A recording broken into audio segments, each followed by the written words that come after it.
রাসূল পাক সাল্লাল্লাহু আলাইহি সাল্লাম আমাদের এমন একটি চমকে দেওয়া হাদিস উপহার দিয়েছেন, যেখানে তিনি বলেছেন, কিয়ামতের ময়দানে সবার আগে যাদের বিচার হবে তারা কেউ সাধারণ মানুষ নয়। তারা তিনজন, যাদের সমাজ সবচেয়ে বেশি সম্মান করে। প্রথমজন একজন শহীদ। আল্লাহ তাকে জিজ্ঞাসা করবেন, তুমি আমার দেয়া জীবন দিয়ে কি করেছ? সে বলবে, আমি আপনার রাস্তায় যুদ্ধ করেছি, শহীদ হয়েছি।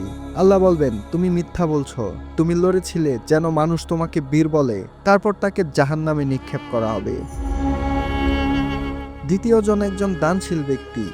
বলা হবে, তোমাকে যেই সম্পদ দেয়া হয়েছিল তুমি কি করলে? সে বলবে, আমি দান করেছি আপনার সন্তুষ্টির জন্য। কিন্তু উত্তরে বলা হবে, না, তুমি দান করেছিলে যেন মানুষ তোমার প্রশংসা করে। তাকেও জাহান্নামে পাঠানো হবে। তৃতীয়জন হলো একজন আলেম বা জ্ঞানী মানুষ। আল্লাহ জিজ্ঞাসা করবেন, তোমাকে যে জ্ঞান দিয়েছিলাম তুমি কি করলে? সে বলবে, আমি মানুষকে শেখাতাম আপনার জন্য। কিন্তু বলা হবে, তুমি শেখাতে চেয়েছিলে যেন লোকেরা বলে তুমি কত জ্ঞানী। সেও প্রথমেই জাহান্নামে যাবে।